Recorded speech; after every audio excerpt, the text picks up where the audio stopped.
La estrategia del océano azul. Cómo desarrollar un nuevo mercado donde la competencia no tiene ninguna importancia. De W. Chan Kim y René Mauborgne.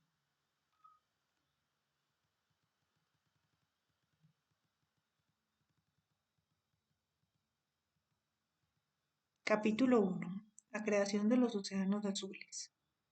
Guy Laliberté es actualmente el director ejecutivo del Cirque du Soleil, uno de los productos culturales de exportación más grandes del Canadá.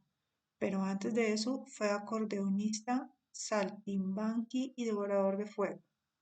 Las producciones de este circo, fundado en 1984 por un grupo de actores callejeros, han sido presenciadas por cerca de 40 millones de espectadores en 90 ciudades del mundo entero. En menos de 20 años, el Cirque du Soleil ha generado un nivel de ingresos de Ringling Bros. And Barnum and Bailey, el campeón global de la industria circense, tardó más de 100 años en lograr.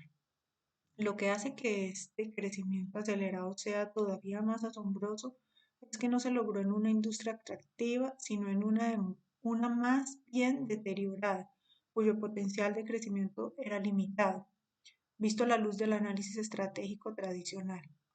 El poder de negociación por parte de los actores estrellas era fuerte. También era fuerte el poder de los compradores o clientes. Las otras formas de entretenimiento, desde diversos tipos de entretenimiento urbano, pasando por los eventos deportivos hasta el entretenimiento en el hogar, proyectaban una sombra larga. Los niños clamaban por su PlayStation en lugar de una visita al circo itinerante. En parte debido a esto, la industria perdía constantemente a su público y por consiguiente veía reducirse también sus ingresos y utilidades.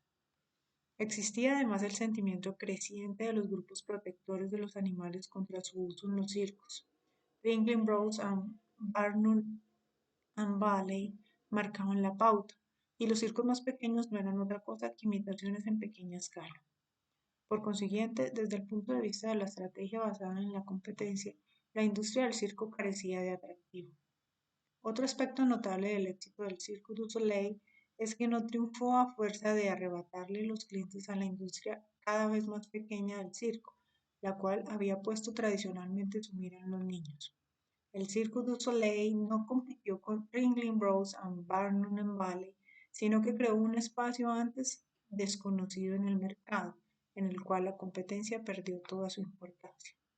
Apeló a un grupo de clientes completamente distinto, adultos y clientes corporativos dispuestos a pagar un precio varias veces más alto que el de los circos tradicionales por una experiencia de entretenimiento sin precedentes.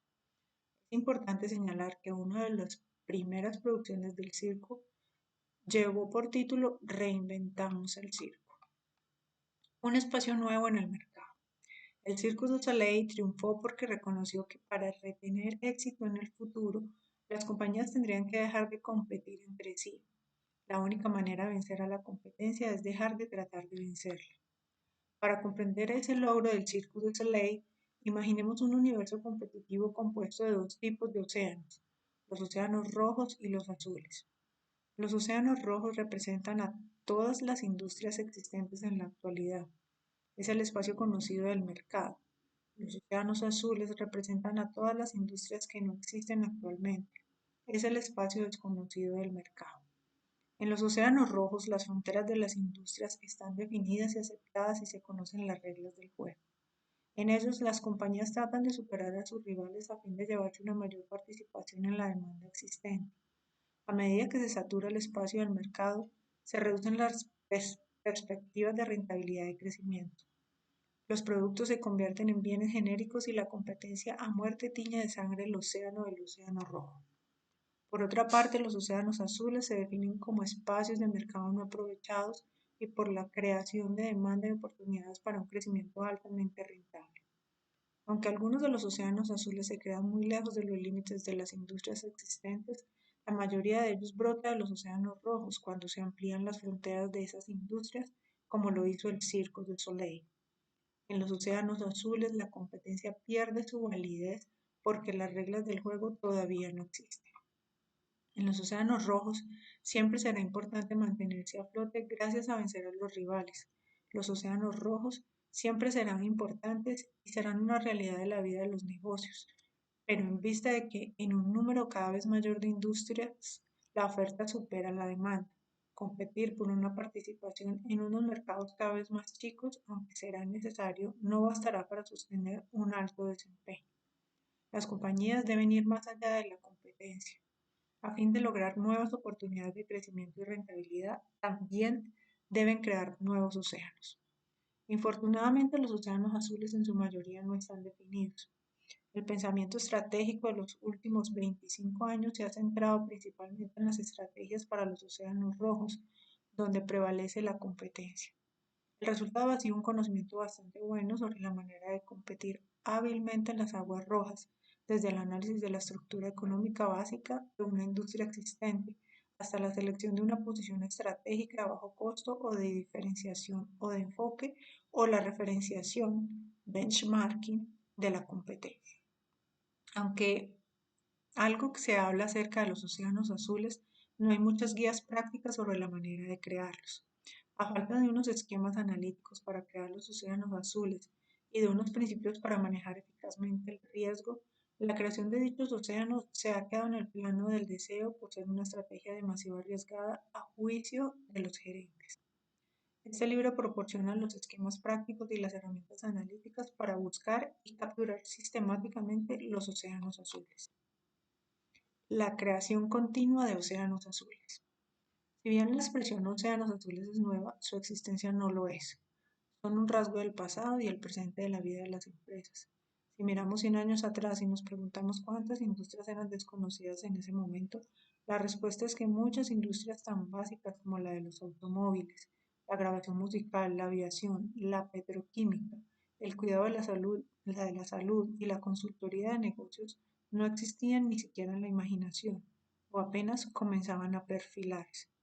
Ahora regresemos al reloj solo 30 años. Nuevamente vemos aparecer una plétora de industrias de miles de millones de dólares, fondos de inversión, telefonía celular, plantas de energía eléctrica operadas a gas, biotecnología, comercio minorista de descuento, mensajería expresa, minivans, tablas para la nieve, bares donde se sirve café y videos caseros para mencionar solo unas cuantas. Hace apenas 3 décadas ninguna de esas industrias había alcanzado una dimensión significativa. Ahora adelantemos el reloj 20 años o quizás 50. Preguntémonos cuántas industrias desconocidas en este momento podrán existir entonces. Si nos valemos de la industria para predecir el futuro, la respuesta es la misma, muchas. La realidad es que las industrias jamás permanecen estáticas, sino que evolucionan constantemente. Las operaciones mejoran, los mercados se amplían y las empresas van y vienen. La historia nos enseña que hemos subestimado enormemente la capacidad de crear industrias nuevas y volver a crear las existentes. En efecto, el sistema de clasificación normalizada en las industrias, SIC, publicado hace medio siglo por el Censo de los Estados Unidos, se reemplazó en 1997 por la Norma de Clasificación Industrial de América del Norte, NAICS.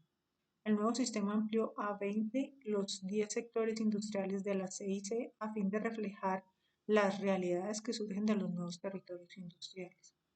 Por ejemplo, el sector de servicios del sistema antiguo se dividió en 7 sectores empresariales que van desde la información hasta el cuidado de la salud y la asistencia social. Si se considera que esos sistemas se diseñaron para efectos de normalización y continuidad, ese cambio demuestra cuán significativa ha sido la expansión de los océanos azules. Sin embargo, el tema central del pensamiento estratégico ha gravitado sin lugar a dudas alrededor de las estrategias para los océanos rojos donde impera la competencia. La explicación radica en parte en la gran influencia de la estrategia militar a partir de la cual se originó la estrategia corporativa. El lenguaje mismo de la estrategia está profundamente matizado por referencias militares, los altos mandos, los empleados rasos, el frente de batalla. Descrita en esos términos, la estrategia es cuestión de enfrentar a un oponente y luchar por un determinado territorio limitado y constante a la vez. Sin embargo, a diferencia de la guerra, la historia de la industria nos muestra que el universo del mercado nunca ha sido constante. Al contrario, siempre se han creado océanos azules a través del tiempo. Por consiguiente, centrar la atención en el océano rojo es aceptar los principales factores restrictivos de la guerra, el terreno limitado y la necesidad de vencer al enemigo para alcanzar el éxito, y negar la fortaleza que distingue al mundo empresarial, la capacidad de crear espacios nuevos sin competencia. El impacto de la creación de los océanos azules. Nos propusimos cuantificar el impacto que tiene la creación de los océanos azules sobre el crecimiento de una compañía, tanto en lo relacionado con los ingresos como en las utilidades. Para ello estudiamos el lanzamiento de negocios nuevos de 108 compañías. Descubrimos que el 86% de los lanzamientos fueron extensiones de líneas existentes, es decir, mejoras dentro del espacio conocido del Océano Rojo. Estos lanzamientos representaron solo el 62% de los ingresos totales y apenas un 39% del total de las utilidades. El otro 14% de los lanzamientos tuvo por objeto crear océanos azules y generó el 38% de los ingresos totales y el 61% del total de las utilidades. Si se considera que en los lanzamientos de negocios nuevos se incluyeron las inversiones totales destinadas a crear tanto océanos rojos como océanos azules, independientemente de las consecuencias en materia de ingresos y utilidades, incluidos los fracasos. El beneficio de la creación de océanos azules en cuanto al desempeño salta a la vista.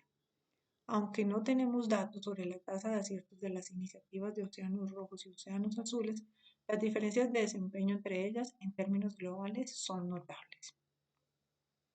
El imperativo creciente de crear océanos azules. Varias fuerzas impulsan el imperativo creciente de crear océanos azules. Con los avances tecnológicos acelerados se ha mejorado sustancialmente la productividad de las industrias y los proveedores han podido ofrecer una gama nunca vista de productos y servicios. El resultado es que la oferta supera la demanda en un número cada vez mayor de industrias. A esto se suma la tendencia hacia la globalización.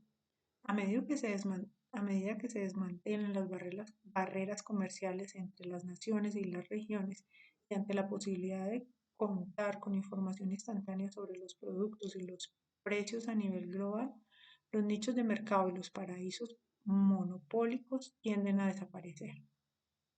Si bien con la intensificación de la competencia global crece la oferta, no hay una evidencia clara de un aumento paralelo de la demanda en el mundo, y las estadísticas apuntan hacia una disminución de la población en muchos mercados desarrollados.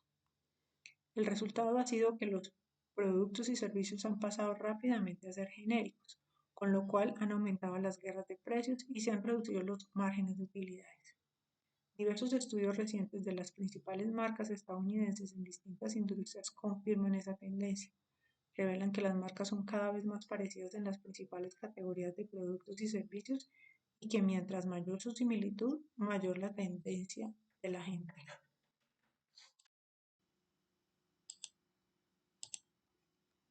Revelan que las marcas son cada vez más parecidas en las principales categorías de productos y servicios y que mientras mayor su similitud, mayor la tendencia de la gente a elegir con base en el precio.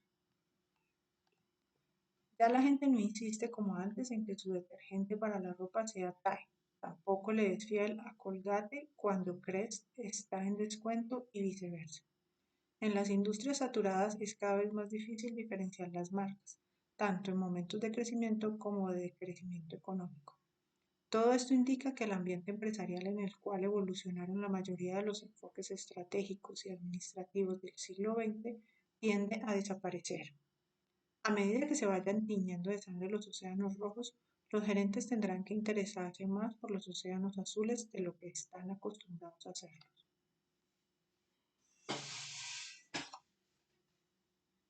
Del concepto de compañía e industria al concepto del movimiento estratégico.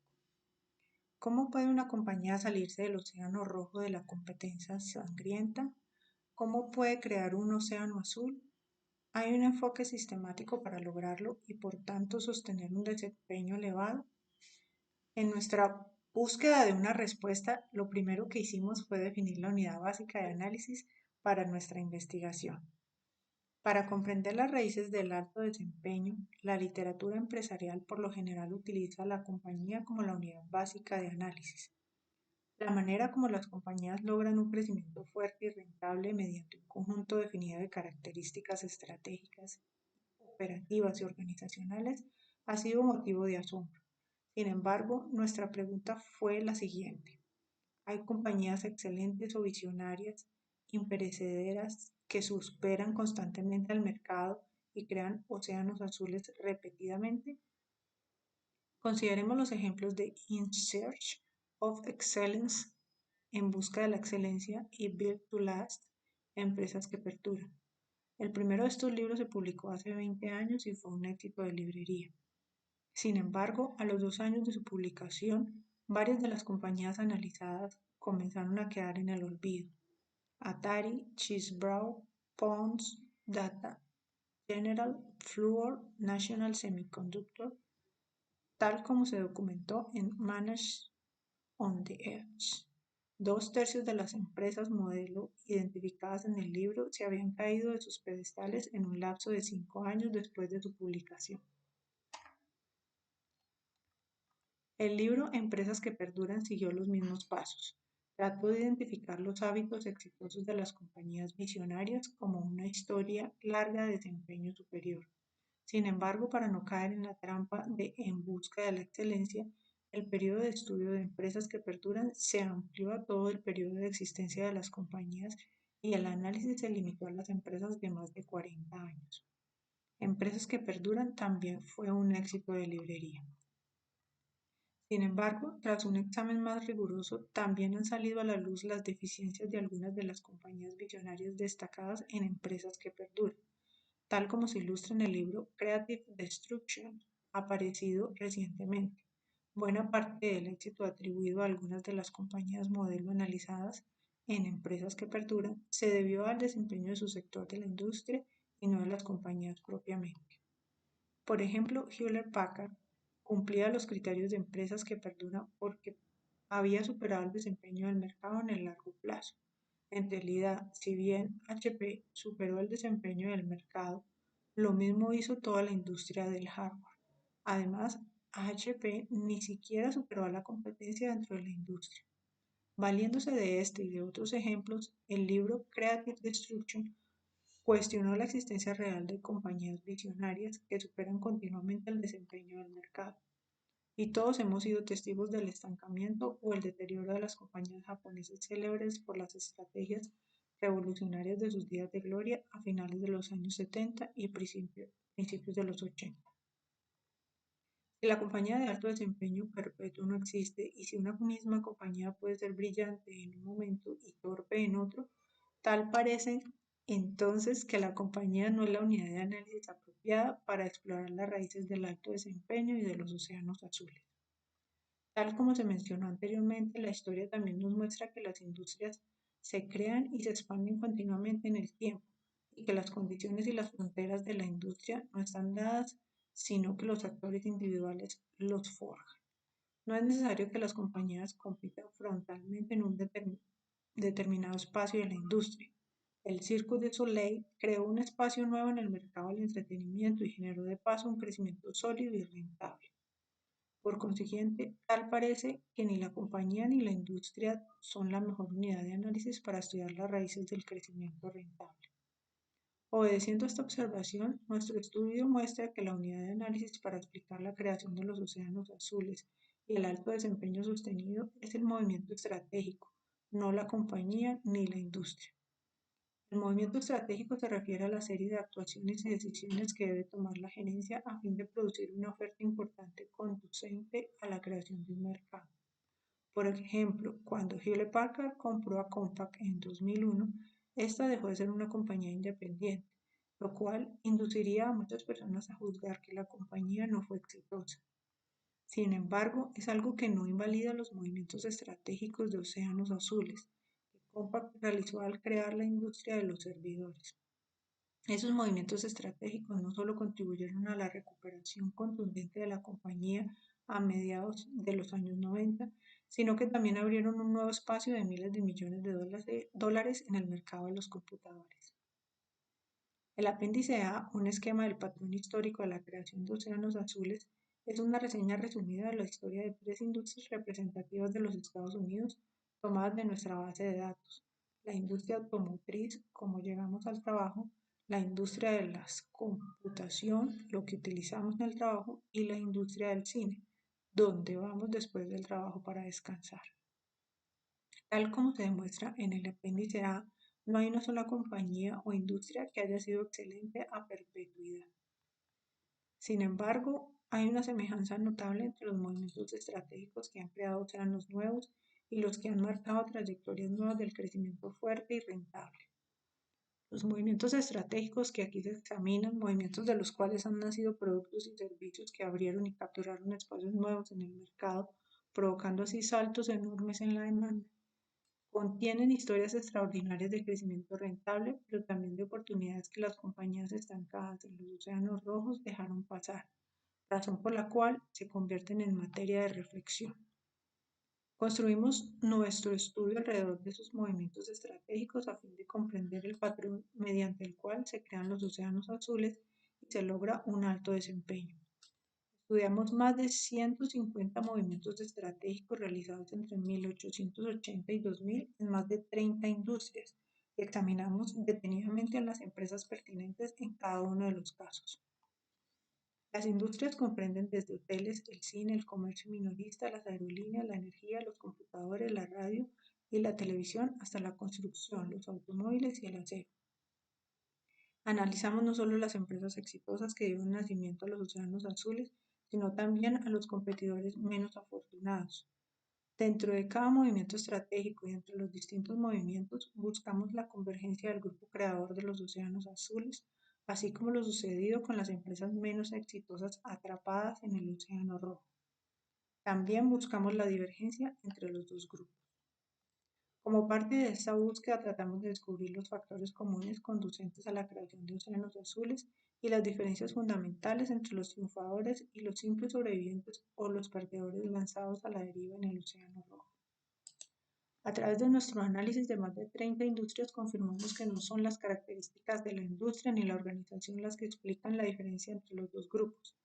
Al evaluar las variables de la industria, la organización y la estrategia, descubrimos que en el grupo de los creadores de océanos azules había compañías pequeñas y grandes, gerentes jóvenes y viejos, empresas de industrias atractivas y no atractivas, empresas nuevas o establecidas, compañías privadas y públicas, empresas de industria de baja y alta tecnología y compañías de diversos orígenes nacionales. En nuestro análisis no encontramos una compañía o industria que hubiera sido excelente continuamente. Lo que encontramos detrás de unas historias de éxito aparentemente idiosincrásicas fue un patrón constante y común en todos los movimientos estratégicos encaminados a crear y capturar océanos azules. Así sea, Ford en 1908 con el modelo T, GM en 1924 con los vehículos diseñados para apelar a las emociones, CNN en 1980 con las noticias en vivo las 24 horas durante los 7 días de la semana, o Compaq, Starbucks, Southwest Airlines o Cirque du Soleil, o para el caso cualquiera de las otras jugadas de océanos azules de nuestro estudio. El enfoque estratégico para crear océanos azules fue constante en el tiempo, independientemente de la industria. Nuestra investigación también abarcó los movimientos estratégicos famosos que sirvieron de motor para la recuperación del sector público. Ahí encontramos un patrón sorprendentemente parecido. Innovación en valor, la piedra angular de la estrategia del océano azul. Tradicionalmente, quienes han triunfado al crear océanos azules se han diferenciado de los perdedores por su manera de enfocar la estrategia. Las compañías atrapadas en el océano rojo han seguido el enfoque convencional de correr para vencer a la competencia, construyendo una trinchera de defensiva dentro del orden existente de la industria. Por su parte, los creadores de los océanos azules sorprenden porque no utilizan a la competencia como referencia para la comparación. Lo que hacen es aplicar una lógica estratégica diferente a la cual hemos denominado innovación en valor. La innovación en valor es la piedra angular de la estrategia del océano azul. Le hemos dado ese nombre porque en lugar de girar alrededor de la victoria sobre la competencia, El objetivo es lograr que ésta pierda toda importancia al dar un gran salto cualitativo en valor tanto para los compradores como para la compañía, abriendo de paso un espacio nuevo y desconocido en el mercado. En la innovación en valor se pone igual énfasis en el valor que en la innovación. El valor sin innovación suele quedarse en el plano de la creación gradual de valor, algo que mejora el valor, pero que no es suficiente para sobresalir en el mercado. La innovación sin valor tiende a girar alrededor de la tecnología, del concepto de ser pionero o futurista, lo cual hace que termine yendo más allá de lo que los compradores están dispuestos a aceptar y a adquirir. En este sentido, es importante distinguir entre la innovación en valor y los conceptos de la innovación tecnológica y de ser los pioneros en un mercado. Nuestro estudio demuestra que aquello que distingue a los ganadores de los perdedores cuando se trata de crear océanos azules no es la tecnología de punta y tampoco la identificación del momento exacto para ingresar al mercado. Esos factores están presentes algunas veces, pero en la mayoría de los casos no es así. La innovación en valor solo ocurre cuando las compañías logran alinear la innovación con la utilidad, el precio y las posiciones de costo. Cuando los innovadores de la tecnología y los pioneros del mercado no refuerzan la innovación con el valor, muchas veces terminan poniendo huevos que otras compañías empollan. La innovación en valor es una nueva manera de pensar y ejecutar la estrategia, a través de la cual se crean océanos azules y se deja de lado la competencia. Es importante señalar que la innovación en valor cuestiona uno de los dogmas más comúnmente aceptados de la estrategia basada en la competencia, la disyuntiva entre el valor y el costo. El concepto convencional es que las compañías pueden crear un mayor valor para los clientes a un costo más alto o bien crear un valor apenas razonable a un costo menor. Desde ese punto de vista, la estrategia consiste en elegir entre la diferenciación y el bajo costo. Por otra parte, quienes buscan crear océanos azules buscan la diferenciación y el bajo costo simultáneamente. Volvamos al Cirque du Soleil. La esencia de la experiencia de entretenimiento que logró crear fue la búsqueda simultánea de la diferenciación y el bajo costo. Cuando apareció por primera vez, los demás circos se dedicaban a compararse entre sí y a maximizar su participación en una demanda cada vez más reducida, exprimiendo los mismos actos circenses tradicionales. Por consiguiente, buscaban más payasos y domadores famosos, una estrategia que elevaba su estructura de costos sin modificar sustancialmente la experiencia del espectáculo. El resultado fue un aumento de los costos y una caída en picada de la demanda total. Estos esfuerzos perdieron toda relevancia cuando hizo su aparición el Cirque du Soleil. Al no ser un circo común y tampoco una producción teatral clásica, el Cirque du Soleil no prestó atención alguna a lo que hacía la competencia. En lugar de aplicar la lógica convencional de ganarle la partida a la competencia, ofreciendo una solución mejor, un circo más divertido y más emocionante, quiso ofrecer al público la diversión y las emociones del circo simultáneamente con la sofisticación intelectual y la riqueza artística del teatro. Por consiguiente, redefinió el problema mismo en otros términos. Al rebasar las fronteras tanto del mercado del teatro como del circo, el Cirque du Soleil aprendió a ver con nuevos ojos no solo a los clientes del circo, sino a las otras personas que no eran sus clientes tradicionales, los clientes adultos del teatro. Esto generó un concepto completamente nuevo del circo, el cual puso fin a esa disyuntiva entre el valor y los costos, creando el océano azul de un mercado desconocido. Consideremos las diferencias. Mientras otros circos pensaban únicamente en ofrecer espectáculos con animales, contratar estrellas, presentar distintos espectáculos simultáneamente en tres pistas y promocionar las ventas por concesión en los pasillos, el Cirque du Soleil descartó todas esas variables. Esas variables eran desde tiempo atrás una realidad de la industria tradicional del circo, la cual nunca cuestionó su pertinencia. Sin embargo, el público se mostraba cada vez más descontento con el uso de los animales. Además, los actos con animales eran uno de los elementos más costosos, no solo por los animales mismos, sino por el adiestramiento, el cuidado médico, el alojamiento, el seguro y el transporte.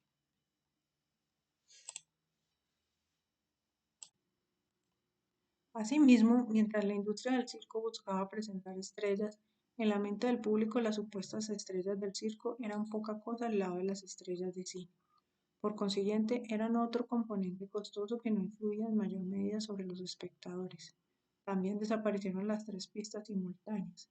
Esa disposición no solo les generaba angustia a los asistentes al tener que pasar los ojos rápidamente de uno a otro, sino que implicaba contratar más artistas con las consecuencias obvias de costos. Y aunque las concesiones de ventas en los pasillos parecían una buena manera de generar ingresos, en la práctica los precios elevados desalentaban las compras y el público se sentía embaucado. La fascinación del circo tradicional se reducía solo a tres variables esenciales: la carpa, los payasos y los actos clásicos de acrobacia como los de los ciclistas y los malabaristas. Circo de Soleil conservó los payasos pero cambió el estilo de humor a base de golpes por otro estilo más encantador y sofisticado. Le imprimió elegancia a la carpa, el elemento que irónicamente muchos circos habían comenzado a reemplazar por sedes alquiladas. Al reconocer que esa sede singular simbolizaba la magia del circo, el Circo de Soleil diseñó ese símbolo clásico con un acabado externo magnífico y un mayor nivel de comodidad, dando sus carpas al aire de los grandes circos, el aire de los grandes circos épicos. Lejos han quedado el aserrín y las bancas duras. El Circo de Soleil conservó a los acróbatas junto con otros actos de suspenso, pero les confirió un papel más reducido, aunque más elegante, al agregarles el toque artístico y el asombro intelectual. Al explorar las fronteras del mercado del teatro, el Circo de Soleil ofreció otras variables no propiamente circenses, tales como una historia acompañada de riqueza intelectual, música y danza artísticas y múltiples producciones. Tomó esas variables completamente nuevas para la industria del circo de la otra alternativa de entretenimiento en vivo que es la industria del teatro. A diferencia de los espectáculos tradicionales consistentes en una serie de actos inconexos, por ejemplo, cada una de las creaciones del Circo de Soleil tiene un tema y una historia, a semejanza de lo que sucede en una representación teatral. Aunque el tema es vago, intencionalmente, le aporta armonía y un elemento intelectual al espectáculo, pero sin limitar el potencial de los distintos actos. El circo también ha tomado prestadas algunas ideas de los espectáculos de Broadway. Por ejemplo, presenta muchas producciones en lugar de un solo espectáculo para todos, como es tradicional. Además, lo mismo que los espectáculos de Broadway, cada uno de los espectáculos del Circo de Soleil tiene una partitura original y un surtido de piezas musicales sobre las cuales van montadas la interpretación visual, las luces y la secuencia de los actos, en lugar de ser al revés. Los espectáculos constan de danza abstracta y espiritual, una idea tomada del teatro y el ballet. Al introducir estas nuevas variables en su oferta, el Circo de Soleil ha creado espectáculos más sofisticados. Además, al inyectar el concepto de múltiples producciones y brindar al público una razón para asistir al circo con mayor frecuencia, el Circo de Soleil ha ampliado considerablemente la demanda. En pocas palabras, el Circo de Soleil ofrece lo mejor del circo y del teatro y ha eliminado o reducido todo lo demás. Al brindar una utilidad sin precedentes, el Circo de Soleil ha creado un océano azul y ha inventado una forma nueva de entretenimiento en vivo, notablemente distinta del circo y del teatro tradicional. Al mismo tiempo, al eliminar muchos de los elementos más costosos del circo, ha reducido drásticamente su estructura de costos, logrando a la vez la diferenciación y el bajo costo. El circo ha fijado estratégicamente el precio de sus boletos al nivel de los del teatro, con lo cual multiplicó en varios puntos los precios de la industria del circo, pero mantuvo al mismo tiempo unos precios atractivos para la masa de clientes adultos, quienes estaban acostumbrados a pagar los precios del teatro. En la figura 1.2 se ilustra la dinámica de diferenciación y bajo costo sobre la cual se apoya la innovación en valor. Tal como se ilustra allí, crear océanos azules es cuestión de reducir los costos y elevar simultáneamente el valor para los compradores. Así es como se logra un salto cualitativo en el valor tanto para la compañía como para sus compradores. Considerando que el valor para el comprador se deriva de la utilidad y del precio que la compañía ofrece, y puesto que el valor para la compañía se genera a partir del precio y de su estructura de costos, hay innovación en valor solo cuando el sistema integral de utilidad, precio y actividades de costo de la compañía están debidamente alineados. Este enfoque de un sistema integral hace sustentable la creación de una estrategia de océano azul, en la cual se integra toda la gama de actividades funcionales y operativas de una empresa. Por otra parte, innovaciones como las que ocurren con el producto se pueden lograr al nivel de un subsistema sin afectar la estrategia general de la compañía. Por ejemplo, una innovación en el proceso de producción puede reducir la estructura de costos de la compañía y fortalecer su estrategia existente de liderazgo en costos sin modificar su propuesta de utilidad. Aunque las innovaciones de este tipo pueden servir para asegurar e incluso elevar la posición de una compañía en el mercado existente, ese enfoque de subsistema rara vez crea un océano azul o un espacio desconocido en el mercado. En este sentido, la innovación en valor es más que innovación. Es una cuestión de estrategia, la cual abarca el sistema total de actividades de una compañía. Para que haya innovación en valor, las compañías deben enfilar todos sus sistemas hacia el objetivo de lograr un salto cualitativo en el valor, tanto para los compradores como para ellas mismas. De no existir ese enfoque integral, la innovación permanecerá separada del corazón de la estrategia. En la figura 1.3 se ilustran las características fundamentales que definen las estrategias de océanos azules y océanos rojos. La estrategia del océano rojo basada en la competencia presupone que las condiciones estructurales de una industria están dadas y que las compañías deben competir sometiéndose a ellas. Este supuesto se basa en lo que los académicos denominan el concepto estructuralista o el determinismo ambiental. En contraste, la innovación en valor se basa en la idea de que las fronteras del mercado y la estructura de la industria no están dadas y que los actores de la industria las pueden reconstruir a través de sus actuaciones y postulados. Esto es lo que nosotros hemos denominado el concepto de reconstruccionista. En el océano rojo la diferenciación cuesta porque las empresas compiten de acuerdo con la misma regla de las mejores prácticas. Por consiguiente, las empresas escogen entre la alternativa estratégica de la diferenciación o la del bajo costo. Pero en el mundo reconstruccionista, el propósito estratégico es definir nuevas reglas para las mejores prácticas y romper esa disyuntiva entre el valor y el costo, creando así un océano azul. Para planteamientos adicionales sobre esta noción, véase el apéndice B, la innovación en valor, un concepto reconstruccionista de la estrategia. El Circo de Soleil rompió la regla de las mejores prácticas de la industria del circo, logrando al mismo tiempo la diferenciación y el bajo costo, al reconstruir elementos que estaban por fuera de las fronteras existentes de su industria. Y el Circo de Soleil, realmente un circo, si se considera todo lo que ha eliminado, reducido, elevado y creado, o es teatro. Y si es teatro, entonces ¿cuál es su género? ¿Un espectáculo de Broadway? ¿Una ópera? ¿Un ballet? No está claro. El Circo de Soleil tomó elementos de esas dos alternativas y los reconstruyó, quedando al final con un poco de todo y a la vez nada de todo eso. Creó un océano azul, un espacio sin competencia en el mercado, sobre cuyo nombre no hay todavía un acuerdo. Formulación y ejecución de la estrategia del océano azul. Aunque las condiciones económicas imponen la necesidad de los océanos azules, existe la creencia general de que la probabilidad de tener éxito es menor cuando las compañías se aventuran por fuera del espacio conocido de sus industrias. El problema es cómo alcanzar el éxito en los océanos azules. ¿Cómo pueden las compañías maximizar sistemáticamente las oportunidades y minimizar al mismo tiempo los riesgos de formular y ejecutar una estrategia de océano azul? Si no se comprenden los principios de maximizar las oportunidades y minimizar los riesgos sobre los cuales se basan la creación y el aprovechamiento de los océanos azules, las probabilidades estarán en contra de la iniciativa del océano azul. Claro está que no hay ninguna estrategia que no entrañe riesgos. En la estrategia habrá siempre oportunidades y riesgos. Trátese de una iniciativa de océano rojo o de una de océano azul. Pero el campo de juego está actualmente muy inclinado hacia las herramientas y los esquemas analíticos diseñados para vencer en los océanos rojos. Mientras siga existiendo ese desequilibrio, los océanos rojos continuarán dominando la agenda estratégica de las compañías, a pesar de la urgencia creciente de crear océanos azules para bien de la actividad empresarial. Quizás esto explique la razón por la cual las compañías todavía no han tomado medidas serias con respecto a estas recomendaciones, a pesar de los llamados previos a rebasar el espacio conocido de sus industrias.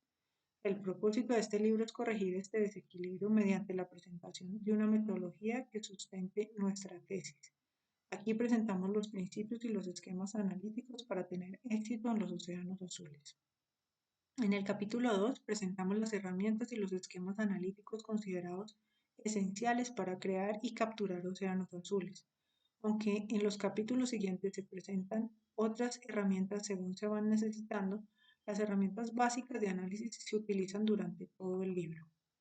Las compañías pueden provocar cambios en la industria o en los principios fundamentales del mercado al aplicar deliberadamente estas herramientas y esquemas de océanos azules, los cuales se basan en el problema dual de oportunidad y riesgo.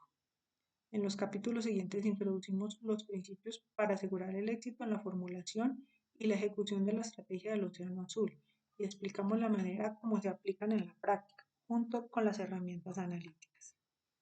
Son cuatro los principios rectores para lograr el éxito al formular la estrategia del Océano Azul. Los capítulos 3 al 6 hablan de cada uno de estos principios. En el capítulo 3 identificamos las vías para crear sistemáticamente un espacio sin competencia en el mercado, abarcando industrias diversas, a fin de atenuar el riesgo de la búsqueda. El capítulo enseña que la competencia pierde importancia al explorar más allá de las 6 fronteras convencionales de la competencia, con el fin de abrir océanos azules comercialmente importantes. Las 6 fronteras se enfocan en la búsqueda a través de industrias, de grupos estratégicos de la cadena de compradores, de ofertas complementarias de productos y servicios, de orientaciones funcionales y emocionales de una industria e incluso del tiempo. El capítulo 4 enseña a diseñar el proceso de planeación estratégica de la compañía a fin de abandonar el enfoque de la mejora gradual y reemplazarlo por la innovación en valor. Presenta otra alternativa diferente al proceso existente de planeación estratégica, criticado por ser un ejercicio meramente numérico que les impide a las compañías deshacerse del mejoramiento gradual. Este principio se relaciona con el riesgo de la planeación. Mediante un enfoque de visualización que induce a centrar la atención en el cuadro completo en lugar de dejarse atrapar por las cifras y las jergas, este capítulo propone un proceso de planeación de 4 pasos mediante el cual es posible construir una estrategia encaminada a crear y capturar oportunidades de océanos azules. El capítulo 5 enseña a maximizar el tamaño del océano azul, en lo que se refiere a crear la más grande demanda previamente desconocida. Este capítulo cuestiona la práctica convencional de segmentar el mercado hasta donde sea posible con el propósito de satisfacer mejor las preferencias de los clientes existentes. Esta práctica por lo general reduce cada vez más los mercados objetivos. Este capítulo busca enseñar la manera de agregar la demanda, no concentrándose en las diferencias entre los clientes, sino aprovechando las cosas que tienen en común los no clientes, a fin de maximizar el tamaño del océano azul que se está creando y de la nueva demanda que comienza a generarse y de minimizar así el riesgo de la escala. En el capítulo 6 se detalla el diseño de una estrategia conducente no solo a proporcionar un salto en valor para los compradores masivos, sino también a construir un modelo empresarial viable para producir y mantener un crecimiento rentable para la compañía. Enseña la manera de asegurar que la compañía construya un modelo de negocios que se beneficie de la estrategia del océano azul que está creando. Se refiere al riesgo del modelo de negocios y estructura la secuencia en la cual se debe crear una estrategia para garantizar que tanto la compañía como los clientes ganen al crearse el nuevo terreno comercial. La secuencia de la estrategia es utilidad, precio, costo y adopción. Los capítulos 7 y 8 se refieren a los principales determinantes del éxito en la ejecución de la estrategia del Océano Azul. El capítulo 7 trata concretamente de lo que hemos denominado liderazgo para inclinar la balanza. Este concepto sobre liderazgo enseña a la gerencia la manera de movilizar a la organización a fin de superar los principales obstáculos organizacionales que impiden la ejecución de una estrategia de Océano Azul. Se refiere al riesgo organizacional y plantea la manera como tanto los altos directivos como los gerentes pueden superar los obstáculos mentales, de recursos, de motivación y políticos a pesar de la falta de tiempo y recursos para ejecutar la estrategia de Océano Azul. El capítulo 8 plantea la integración de la ejecución dentro de la construcción de la estrategia a fin de motivar a las personas a actuar y poner en práctica la estrategia de Océano Azul de una manera sostenida hasta en los niveles más profundos de la organización. En este capítulo presentamos el concepto del proceso equitativo, considerando que la estrategia del Océano Azul se aparta forzosamente del estado actual de las cosas. Este capítulo muestra cómo el proceso equitativo facilita tanto la creación como la ejecución de la estrategia al movilizar a las personas a ofrecer la cooperación voluntaria requerida. Se refiere al riesgo de la gestión asociado con las actitudes y los comportamientos de la gente. En la figura 1.4 se destacan los 6 principios determinantes del éxito a la hora de formular y ejecutar la estrategia de Océano Azul y los riesgos que se atenúan con su aplicación. Capítulo 9 se refiere a los aspectos dinámicos de la estrategia del Océano Azul, a saber, los aspectos de sostenibilidad y renovación. Pasemos ahora al capítulo 2, donde presentamos las herramientas y los esquemas analíticos básicos que se utilizarán en todo el libro para la formulación y la ejecución de la estrategia del Océano Azul.